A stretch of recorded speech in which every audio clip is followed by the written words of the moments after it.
आपने online apply करता समय जदि कौन भी भूल इनफॉरमेशन दे दीजिए तो आपण मैंने केमी एडिट करेंगे। तो एडिट करने कौन करेंगे ना आपंकर जो यूजर आईडी बनी एवं जो पासवर्ड बनाई से यूजर आईडी और पासवर्ड देकर आप कौन करेंगे ना प्रथम से आप लॉगिन हो।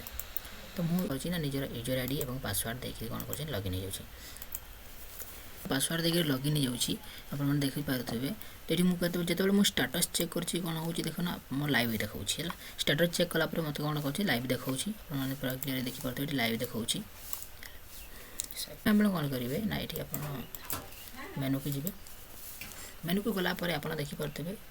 कि आपणकर जो ऑप्शन नंबर देखिपारे ये जो लिखाई जो चेक एनसी लिखाई ये चेक एनसी आप क्लिक करेंगे।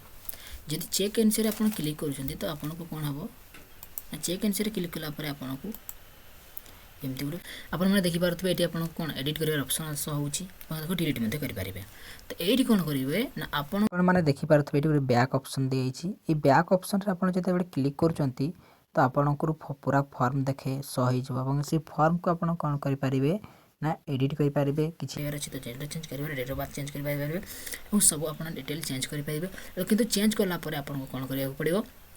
ना आपको जो चेंज करेंगे तो आपको जो सब अपडेट ऑप्शन अपडेट ऑप्शन आसो से अपडेट ऑप्शन आप क्लिक कलापर आपको कौन करेंगे ना गोटे ऊपर गोटे कौन हम ना गोटे पॉपअप हम वार्निंग गोटे पॉपअप हम जो वार्निंग लिखाई कौन ना आपण मैंने कौन करेंगे ना 21 दिन भितर आपण मानक से लिखाई कौन ना 21 दिन भितर आपण मानक निजर एम्प्लॉयमेंट ऑफिस को जाइकरी ताको वेरीफाई कराई नेबे जहाँफल आपंकर रजिस्ट्रेशन सक्सेसफुल हो। जदि 21 दिन भितर जदि आपण कौन निजर सर्टिफिकेट को रजिस्टर माने एम्प्लॉयमेंट ऑफिस को जाइकरी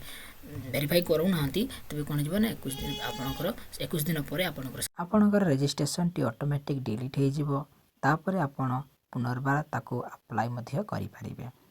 thank you for watching this video. जदि वीडियोटी भल लगिला निश्चित भाव शेयर कर दिंतु सांग सहित और गोटे लाइक कर दिंतु।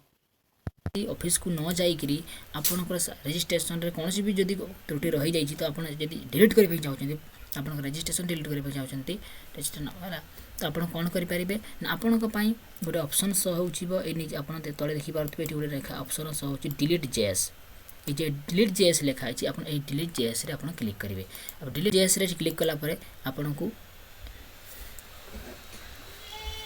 एमती गोटे इंटरफेस हो देखिए आप क्लियर ये लिखा रही कौन डिलीट रजिस्ट्रेशन आप रजिस्ट्रेशन को डिलीट करेंगे और आप नुआ भाव में पुनर्बार अप्लाई करेंगे। तो डिलीट करने कौन करेंगे आप निजर रजिस्ट्रेशन नंबर देवे और आपंकर जो डेट ऑफ बर्थ